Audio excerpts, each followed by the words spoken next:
Hi guys, welcome to lobby lawyer YouTube channel. నా పేరు advocate Teja అర్వినస్. Yesterday ఏంటంటే మనకి ఏబీ ఆన్సర్ కీస్ అన్నవి టెంటేటివ్గా రిలీజ్ చేశారు. ఇప్పుడు ఈ 2-3 డేస్లోనే అబ్జెక్షన్ విండో ఓపెన్ అవుతుంది.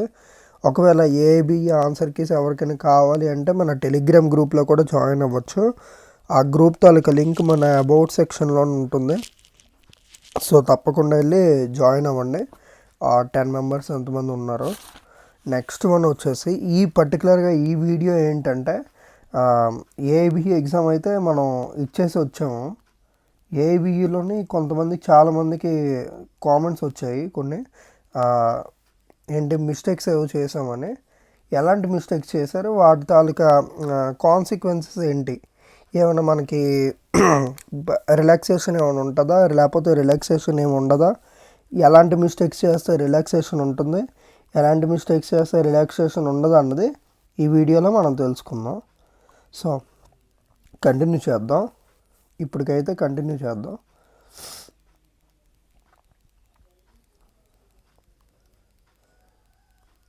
సో మిస్టేక్స్ అన్నవి టోటల్గా 2 టైప్స్ ఉంటాయి.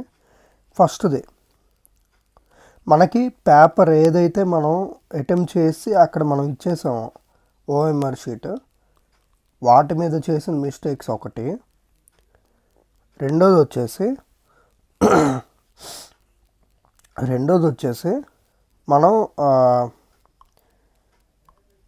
వచ్చేసరికి మనం ఏదైతే మనం ఇంటికి తీసుకొని వచ్చాం కదా, ఇంకొక ఓఎంఆర్ షీట్ బ్లూ ప్రింట్ అనుకోవచ్చు, లేకపోతే కార్బన్ కాపీ అనుకోవచ్చు. దాని మీద చేసిన మిస్టేక్స్ కూడా ఒక రకం అనమాట. మనం 2 టైప్స్ మాట్లాడుకుందాం. సో ఫస్ట్ సెకండ్ది కంప్లీట్ చేసేస్తే, ఏదైతే మనం బ్లూ ప్రింట్ తీసుకొని వచ్చామో దాని మీద మనం ఏమైనా మిస్టేక్స్ చేసినా పర్వాలేదు. ఏంటంటే మనం అది తీసుకొని వచ్చాం కాబట్టి, ఇంటికి తీసుకొని వచ్చాం కాబట్టి మనకు అదేం పర్వాలేదు అనమాట. ఓకేనా? సో దీని గురించి అసలు పట్టించుకోవాల్సిన అవసరం కూడా లేదు. నెక్స్ట్ దానికి వెళ్తే మనం టైప్స్ ఆఫ్ మిస్టేక్స్ ఏంటి అంటే, సెంటర్ కోడ్. మీరు అబ్జర్వ్ చేస్తే మీరు చేసిన మిస్టేక్స్ కూడా ఈ కేటగిరీలోనే ఉంటాయి అన్నమాట. ఒక్క సెకండ్.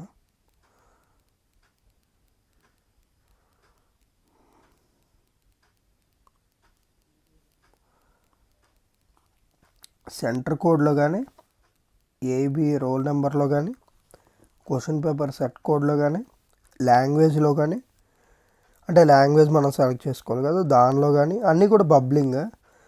ఇది బబ్లింగ్. క్వశ్చన్ బుక్లెట్ నెంబర్లో కానీ, ఆన్సర్ షీట్ నెంబర్లో కానీ, ఆన్సర్స్ బబ్లింగ్లో కానీ, డిక్లరేషన్లో కానీ. ఏంటంటే ఇప్పుడు ఈ సెంటర్ కోడ్ ఉంది కదా, సెంటర్ కోడ్ అన్నది it is negligible guys. Negligible అంటే అదంతగా పట్టించుకోరు. ఒకవేళ సెంటర్ కోడ్ మనం రాంగ్గా బబుల్ చేసుకున్నా కానీ అదంతగా పట్టించుకోరు. ఏబి రోల్ నెంబర్, దీని గురించి చెప్దాం తర్వాత.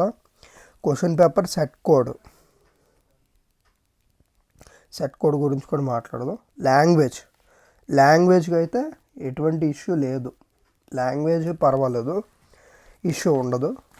Next question paper booklet number అనమాట.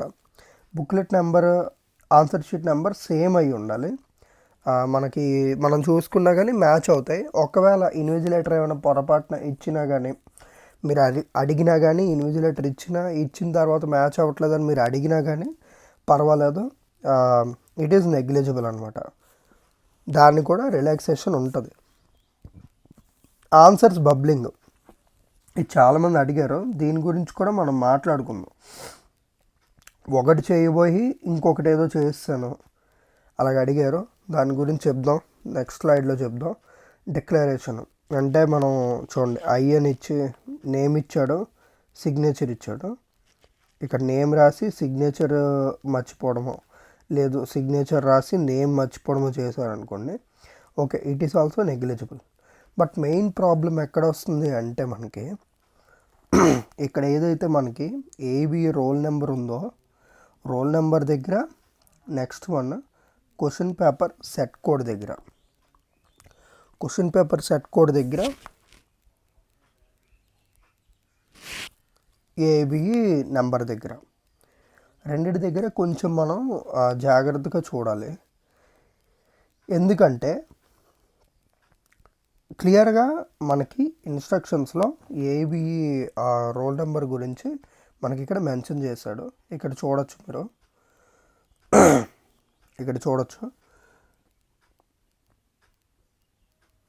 ఈ ఇన్స్ట్రక్షన్స్ ఒకసారి చూసుకుందాం. మనం ఇన్స్ట్రక్షన్స్ పెట్టి చూసుకుంటే మనకి ఐడియా వస్తుంది. ఇప్పుడు బ్లూ అండ్ బ్లాక్ పెన్ ఉంది, ఇది AB19 తాలూకుదేనమాట. ఓకేనా, AB19 తాలూకా ఇన్స్ట్రక్షన్స్ ఇవి. First one black and ball point pen మాత్రమే వాడమన్నాడు. ఓకే, ఒక్క నిమిషం. అదైతే వాడేసాం అనుకుంటా, మనం అదే వాడతాం కదా. Use of pencil is strictly prohibited. Pencil ఏమైనా వాడితే రిజెక్ట్ అయిపోద్ది పేపర్. యాక్చువల్లీ అది స్కానర్లో పెడతారు కాబట్టి స్కానర్కి కొన్ని ఇన్స్ట్రక్షన్స్ ఉంటాయి. ఆల్రెడీ ఆన్సర్ ఫీడింగ్ ఉంటుంది స్కానర్కి. So use of whitener or eraser or fluid. ఇప్పుడు మనం రాంగ్ చేసామని చెప్పి వైట్నర్ ఏమైనా పెట్టుంటే it will also be considered as wrong అనమాట. Next one roll number and question booklet set code very carefully అంటున్నాడు. క్లియర్గా నీట్గా అక్కడ మనకి నింపమంటున్నాడు. Any mismatch in roll number will lead to the disqualification of the answer sheet. Question roll నెంబర్లో ఒకవేళ ఏమైనా మనం రాంగ్ చేసినట్టయితే డైరెక్ట్ డిస్క్వాలిఫికేషన్ అంటున్నాడు. మిగిలిన వేటి గురించి చూసారా, ఇది మెన్షన్ చేయలేదు. కాకపోతే రోల్ నెంబర్ గురించి మాత్రం ఖచ్చితంగా మెన్షన్ చేశాడు. క్వశ్చన్ పేపర్ కోడ్ గురించి కూడా మెన్షన్ చేయలేదు, కానీ question paper code will also lead to disqualification అనమాట.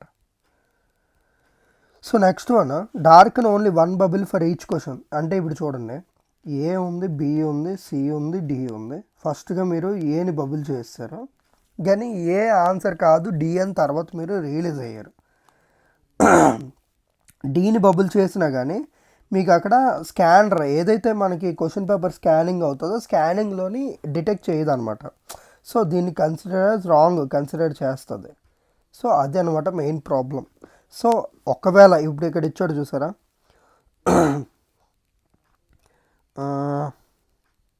అదే ఇప్పుడు ఒకదానికన్నా ఎక్కువ రెస్పాన్స్ మీరు బబుల్ చేసినట్టయితే ఖచ్చితంగా ఇక్కడ చూడండి, if you dark in more then one bubble of your answer will be treated as wrong. So ఇదే. Next one please do not make any stray marks on the answer sheet మీద ఎటువంటి stray marks. ఇది disqualification గురించి ఏం చెప్పట్లేదండి, చింపకూడదని చెప్తున్నాడు. Next చింపొద్దు అంటున్నాడు. Question paper booklet code అనేది entirely depends on AB committee అనమాట. ఇప్పుడు ఒక ఎగ్జాంపుల్ చెప్తాను చూడండి. ఇది చూడండి, ఈ ఎగ్జాంపుల్లో ఏబి 17 అనమాట. ఇది 17లో కూడా ఇలాగే చాలామంది క్వశ్చన్ పేపర్ కోడ్స్ అనేవి రాంగ్ రాశారు. అంటే చాలామందికి మిస్టేక్ అయింది. చాలామందికి మిస్టేక్ అయితే ఏం చేశారంటే విత్ హెల్డ్ పెట్టేశారు, రిజల్ట్స్ అనేవి విత్ హెల్డ్లో పెట్టేసిన తర్వాత చూస్తే కౌంట్ అనేది చాలా ఎక్కువ ఉందన్నమాట. అంటే ఎవరెవరైతే విత్ హెల్డ్ అయిపోయిన పేపర్లు చాలా ఎక్కువ ఉన్నాయి. సో ఎవరైతే ఇప్పుడు మనకి honourable monitoring committee of AB exam ఉంటుందో వాళ్ళేముంచి ఈ పేపర్ని రిజెక్ట్ చేశారు కదా. ఈ పేపర్ని ఎవరెవరైతే ఈ ఒక్క పాయింట్లో question paper book set code ఏదైతే ఉందో ఏబిసిడిలో ఏదైతే ఉందో వాటిలోనే క్వశ్చన్ రాంగ్గా ఫిల్ చేసిన వాళ్ళందరికీ కూడా పాస్ చేసేసారు. అంటే ఇండివిజువల్గా రిజల్ట్ టైంలోనే వాళ్ళకి రిజల్ట్ రాకపోయినా కానీ వేరేగా తర్వాత మనకి ఇండివిజువల్గా ఎవరెవరికైతే విత్ హెల్డ్ చేశారో వాళ్ళందరికీ కూడా ఈమెయిల్ రూపంలోనే ఆన్సర్లు అన్నవి వెళ్ళాయి. దాని గురించి notification important notification for question paper code missing candidate result ఇది అన్నది 17 అప్పుడు నోటిఫికేషన్ వచ్చింది. ఇక్కడ క్లియర్గా మీరు చూసుకున్నట్టయితే ఒక సెకండ్ గైస్, క్లియర్గా చూసుకున్నట్టయితే dear candidates as per the direction of the honorable committee the result of ABE 17 of all candidates who have negligently omitted to fill up the set code their OMR answer sheets, their result will be entailed to their registered email ID. మీరు ఏదైతే registration టైంలోనే వాళ్ళకి మీరు వాళ్ళకి మీరు ఇచ్చారో ఆ email ఐడికి అన్నది వెళ్తుంది అనేసి చెప్పాను అనమాట. ఓకేనా, క్లియర్ కదా ఇక్కడి వరకు? ఓకే, ఈ వీడియోకి అయితే ఇంతే. నెక్స్ట్ వచ్చేసి ఒకవేళ మనం ఎవరైనా ఈ మార్క్స్ చూసుకున్నారు కదా, మార్క్స్లోనే ఒకవేళ మీకు ఎవరికైనా above 50 వచ్చాయి అనుకోండి గైస్, ఒక్క సెకండ్, above 50 వచ్చాయి అనుకోండి, యూ కెన్ పాస్ అయిపోయినట్టే, క్వాలిఫై అయిపోయినట్టే. అండ్ బిలో 50 వచ్చాయా, బిలో 50 వస్తే డిపెండెడ్ అపాన్ ది ఏదైతే మనకి ఆన్సర్ రిలీజ్ అవుద్దో, ఫైనల్కి రిలీజ్ అవుద్దో దాని మీద డిపెండ్ అయి ఉంటుంది. సో కొంచెం అది చూసుకోండి మీరు. 50 అబవ్ వచ్చిన వాళ్ళందరూ హ్యాపీ, అదేం పర్వాలేదు, క్వాలిఫై అయిపోయినట్టే వాళ్ళందరూ.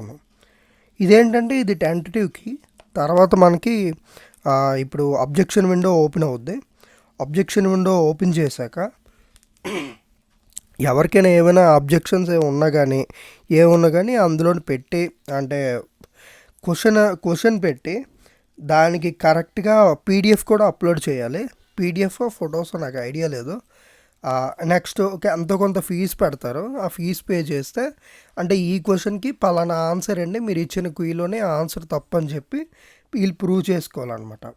దాన్ని బట్టి ఆ ఫైనల్కి కూడా రిలీజ్ అవుతుంది. సో నెక్స్ట్ వన్ అంతే. ఈ వీడియోకి ఇంతే, మీ ఫ్రెండ్స్ అందరికీ షేర్ చేయండి.